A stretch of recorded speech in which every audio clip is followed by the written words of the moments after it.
तोशा खाना का फैसला अदालती तारीख का तेज तरीन फैसला था। जिस रफ्तार से ये फैसला आया, पूरी दुनिया इस पर दंग रह गई है। बारबरा ब्लैकबर्न नामी खातून ने 212 अल्फाज फी मिनट टाइप करके आलमी रिकॉर्ड कायम कर रखा था, जबकि हमारे फाजल जज दिलावर ने 300 अल्फाज फी मिनट के हिसाब से फैसला टाइप कर डाला। पाकिस्तानी समझते नहीं है, जज साहब को मुल्क छोड़ने की जल्दी थी। इनके कपड़े पैक थे, इनका सामान, डॉक्यूमेंट सब कुछ रेडी था। अगर फैसला करने में 1 मिनट की भी देर हो जाती तो क़यामत आ जाती। ऐसे लग रहा था इन्होंने लंदन पहुंचते ही शहर का सारा निजाम अपने हाथ में लेना था। अगर जज हुमायूं दिलावर वक्त पर ना पहुंचते तो सारे शहर का निजाम खराब हो सकता था। इस नमूने की वहाँ कोई जरूरत नहीं थी। ये बस पाकिस्तान से किसी तरह बाहर भागना चाहता था। इसे मालूम था कि ये जो इतनी बड़ी चवल मारा है, इसके बाद इसका क्या हाल होगा। पाकिस्तान कप्तान का है और कप्तान पाकिस्तान का। जिसके साथ कप्तान खड़ा होगा, पूरा मुल्क उसके साथ खड़ा होगा। जज दिलावर को भी अपना हाल पता था। आम अवाम इसे जहाँ देख लेती, इन्होंने इसके सर पर एक बाल नहीं छोड़ना था, इसीलिए इसे बाहर जाने की जल्दी थी। मगर ये दुनिया अब एक ग्लोबल विलेज बन चुकी है। इसे क्या पता था कि जिस वजह से वो पाकिस्तान से बाहर भाग रहा है, वो वजह इसके सामने आ खड़ी होगी। दिलावर को नहीं मालूम था कि एयरपोर्ट से इसकी कमबख्ती शुरू हो जाएगी। लंदन की सरजमीन इसके लिए इस्लामाबाद से मुख्तलिफ साबित नहीं होगी। लंदन का पाकिस्तानी इस्लामाबाद के पाकिस्तानी से ज्यादा स्ट्रॉन्ग है। वहाँ वो इसका हशर ज्यादा खराब करेंगे। यही हुआ। शायान अली और इसकी टीम दिलावर के पहुँचने से बहुत पहले इसके इस्तकबाल के लिए पहुँच गए। पाकिस्तान में तो कोई बाहर निकल कर एहतजाज नहीं कर सकता, क्योंकि यहाँ की वहशी पुलिस लोगों के सरों पर डायरेक्ट गोलियां मारी है। औरतें, बच्चे, मर्द, बूढ़े, कोई भी इनकी वहशियाना कार्रवाई से बच नहीं सकता। ये रियासती इदारा इन्हें ऐसे ट्रीट करता है जैसे रॉ वाले मकबूजा कश्मीर के लोगों के साथ सलूक करते हैं। जैसे भारतीय पुलिस पाकिस्तानी मछेरों को कई साल तक जेल में बंद कर देती है और फिर इनके घर वालों को इनका नामो निशान नहीं मिलता। हमारी पुलिस इस तरह सादा कपड़ों में आधी रात को लोगों के घरों में कूदती है जैसे भारतीय पुलिस भारत में मुसलमानों के घरों में घुस जाती है। आज इस इम्पोर्टेड सरकार के दौर में भी एक ऐसा आइन पास किया गया है कि पुलिस कभी भी किसी भी वक्त आधी रात को लोगों के घरों में घुस सके। मगर इस फैशिस्ट कानून के बाद भी लोगों ने इस निजाम को ललकारा और बाहर निकल कर अपना एहतजाज रिकॉर्ड कराया। दिलावर को लंदन जाना खासा महंगा पड़ गया। शायान अली एयरपोर्ट पर ही अपने साथियों के साथ बैठा इंतजार कर रहा था, मगर वो बुज़दिल पिछले दरवाजे से भाग गया। इसके बाद शायान अली दिलावर के पीछे उस यूनिवर्सिटी में पहुंच गया जहां वो हल यूनिवर्सिटी में लेक्चर्स के लिए आया है। शायान अली जिस तरह इस इंसान का पीछा कर रहा है, लगता है शायान अली इसको छोड़ेगा नहीं। अब ये आगे आगे और शायान अली इसके पीछे पीछे इसे सारा लंदन घुमाएगा। दिलावर को जल्दी पता चल जाएगा कि लंदन और पाकिस्तान में इसके लिए ज्यादा फर्क नहीं रह गया। शायान अली ने बताया कि मेरा मुकाबला हल यूनिवर्सिटी में दिलावर से हुआ, इसके साथ इसका बॉडीगार्ड था। मेरी टीम पर हमला किया गया और धमकियां दी गयी।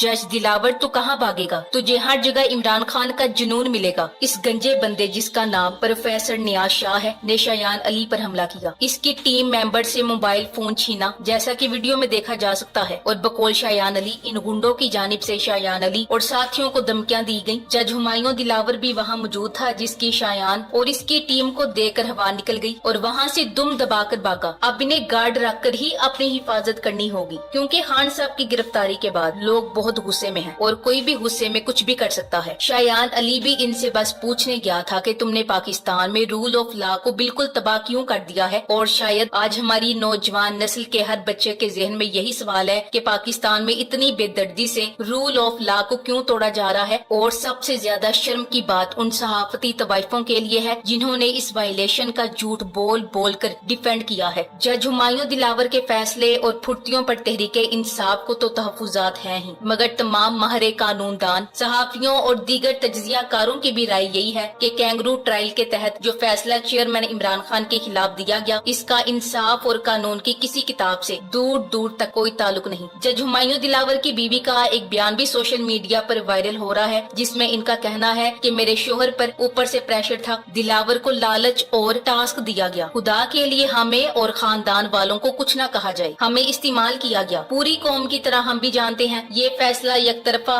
اور سیاسی کارروائی ہے۔ اگر یہ بات درست ہے تو پھر اس ملک کے عدل اور انصاف کے قانون پر بہت بڑا سوالیہ نشان ہے۔ جج ہمایوں دلاور کے مختصر فیصلے کے مطابق عمران خان صاحب 2 وجوہات کی بنا پہ کرپٹ طرز عمل جرم کے مرتکب ہوئے ہیں، جو کہ مکمل طور پر سمجھ سے بالاتر ہیں۔ پہلی وجہ یہ بتائی کہ عمران خان صاحب نے جو قومی خزانے سے فوائد اٹھائے وہ جان بوجھ کر ارادتاً چھپائے۔ حالانکہ خان صاحب نے اپنے انکم ٹیکس ریٹرن میں توشہ خانہ تحائف سے آنے والی تمام رقوم کو ظاہر کیا اور مکمل ٹیکس دیا، جو کہ ریکارڈ کا حصہ جسے الیکشن کمیشن اور ان کے وکلاء کی جانب سے کیس کے دوران تسلیم شدہ حقیقت ہے۔ کسی بھی ایسے عمل کو ارادتاً یا جان بوجھ کر چھپانا نہیں کہا جا سکتا اور کرپٹ عمل بھی نہیں کہہ سکتے، کیونکہ اس عمل سے کوئی فائدہ ثابت نہیں ہوتا۔ جو کسی فارم میں ظاہر کرنے سے اسے نقصان ہوتا تو اس کیس میں ایسا تو سرے سے ہے ہی نہیں، سب کچھ ٹیکس ریٹرن میں ظاہر کر دیا گیا ہوا ہے۔ دوسری وجہ یہ دی گئی کہ عمران خان نے جو توشہ خانہ سے تحائف لیے ان کے متعلق دھوکے پر مبنی انفارمیشن دی۔ حقیقت یہ ہے کہ توشہ خانہ سے جب بھی کوئی تحفہ لے گا اس کا طریقہ کار یہ ہے کہ کیبنٹ ڈویژن اس کی قیمت لگوائے گی، پھر اس قیمت کا تعین شدہ پرسنٹیج سرکاری خزانے میں جمع کرا کے تحفہ رکھ سکتا۔ عمران خان نے جو تحائف لیے اس کی قیمت کا تعین کیبنٹ ڈویژن نے کیا، جو کہ سرکاری ریکارڈ کا اب بھی حصہ ہے۔ اور پھر بریگیڈیئر وسیم، جو تب ملٹری سیکٹری تھے اور آج کل میجر جنرل ہیں، مبینہ طور پر انہوں نے فروخت کیے۔ عمران خان صاحب نے عدالت سے استدعا کی تھی کہ وسیم کو بطور گواہ بلا کے پوچھا جا سکتا، لیکن عدالت نے یہ استدعا مسترد کر دی تھی۔ عمران خان سے پہلے تحفے کی کل قیمت کا صرف 20% رقم جمع کر کے رکھ سکتے۔ عمران خان صاحب نے اس قانون کو تبدیل کیا، 50% کیا کہ جو بھی تحفہ لیا جائے اس کی نصف رقم سرکاری خزانے میں جمع کرائی جائے گی۔ عمران خان صاحب کے پاس نصف رقم سرکاری خزانے میں جمع کرانے کے بعد جو رقم بچی اسے انکم ٹیکس ریٹرن میں ظاہر کیا اور مکمل ٹیکس دیا۔ تمام کارروائی کا خلاصہ یہ ہے کہ قیمت کا تعین سرکاری ادارے نے کیا، بیچا سرکاری ملازم نے، بچ جانے والی رقم کو سرکاری ریکارڈ کا حصہ بنایا گیا اور سرکار کو اس پر مکمل ٹیکس دیا گیا۔ مختصر نہ تو کچھ ارادتاً چھپایا گیا اور نہ ہی کوئی کرپٹ عمل کیا گیا۔ یہ تمام بالا وجوہات تو ڈسکس ہوتی رہیں گی، مگر سب سے پہلی بات یہ ہے کہ عمران خان صاحب کو فیئر ٹرائل نہیں دیا گیا۔ سب سے عجیب بات یہ ہے کہ عمران خان کا جو حق دفاع جج ہمایوں دلاور نے ختم کیا تھا وہ آرڈر ابھی تک ہائی کورٹ میں پینڈنگ ہے اور اگلے ہفتے کے اس میں نوٹس ہوئے ہیں۔ دلاور نامی جج کو ایسا سبق ملنا چاہیے کہ نسلیں یاد